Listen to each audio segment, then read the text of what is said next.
In a quiet town somewhere in the heart of America, where highways passed faster than dreams and people measured success by survival, there stood a small wooden house at the end of Maple Street. Paint peeled from its walls.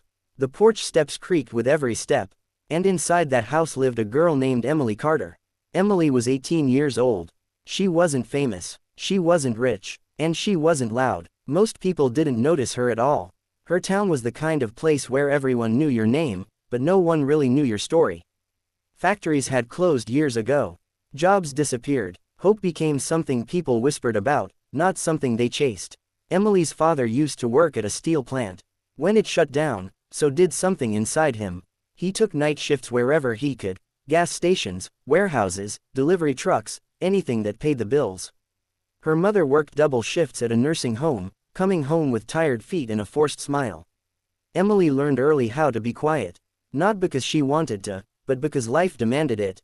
At school, Emily sat near the window.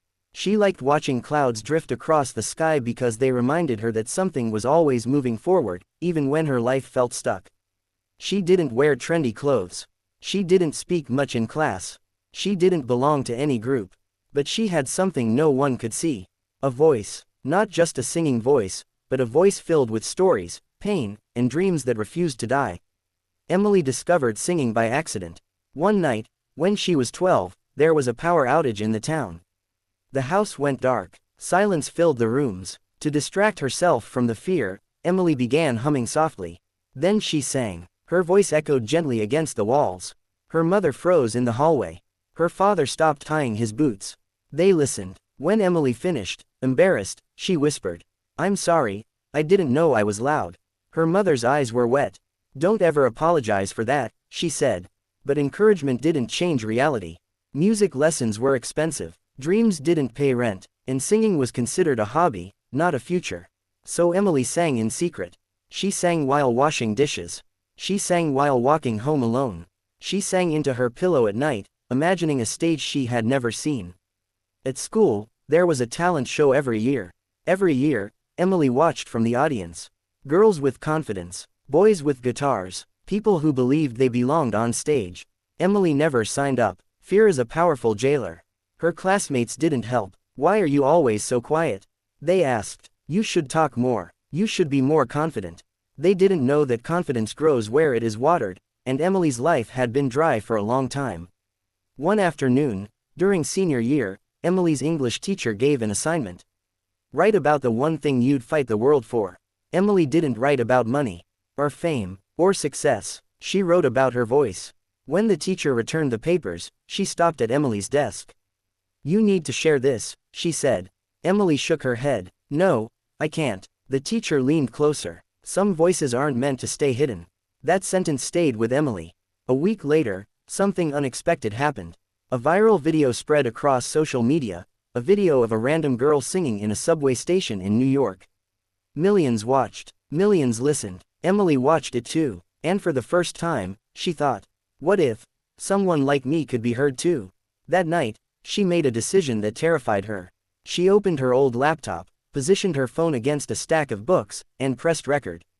No makeup, no stage, just Emily, sitting on her bed. She sang an original song, about being invisible, about being strong in silence, about growing up in a town that never expected much from you. Her voice trembled at first. Then it steadied. She uploaded the video with no expectations and went to sleep. The next morning, nothing had changed. The day after, still nothing. Emily felt foolish, but on the third day, her phone wouldn't stop buzzing.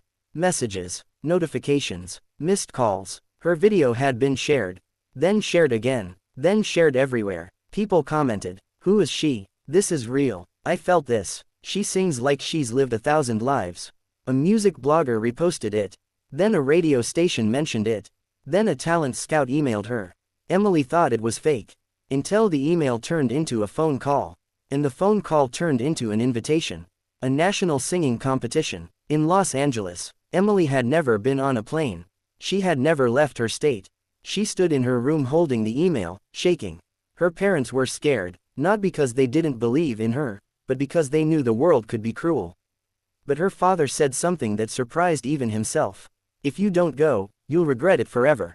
So Emily went. Los Angeles was loud, bright, overwhelming. The audition hall was filled with hundreds of hopeful singers, some trained, some confident, some already famous online. Emily felt small. She almost left, but then she remembered the nights she sang into her pillow, hoping someone somewhere could hear her. When her turn came, the judges barely looked up. Name, Emily Carter. Song, My Own. They nodded politely. The music started. Emily closed her eyes, and she sang. Not for the judges, not for the cameras, but for the girl she used to be, the one who felt invisible. Her voice filled the room. It cracked, it soared, it told the truth. One judge's smile faded into seriousness. Another leaned forward. The third wiped away a tear. When Emily finished, the room was silent. Then one judge said quietly, "Where have you been hiding?" Emily didn't know what to say. She made it through. Then another round. Then another. Each performance reached millions. Some loved her. Some doubted her. Some criticized her clothes, her accent, her background. Too emotional. Not polished. She's not a pop star. Emily read the comments late at night and cried. But she sang anyway. In the final episode, standing on the biggest stage of her life, the host asked her, "What does singing mean to you?" Emily looked into the camera and said, "It's how I survived." She sang her final song, a mix of storytelling and melody, about small towns, tired parents, and quiet dreams. The audience stood before she finished. Win or lose didn't matter anymore. Emily had been heard. She didn't win first place. But she won something bigger. A record deal followed. A tour offer came. Her song played on the radio. Back in her small town, the house on Maple Street didn't change much. But Emily did. She returned one day and stood on the same porch, breathing in the past. A neighbor waved. "Hey, you're that singing girl, right?" Emily smiled. "Yes," she said, and for the first time in her life, she said it without fear. Today, Emily Carter sings for millions, but she still sings like she's in that small room, under a flickering light, hoping someone will listen. Because the most powerful voices don't come from perfection. They come from truth. And sometimes, the quietest girls make the loudest impact.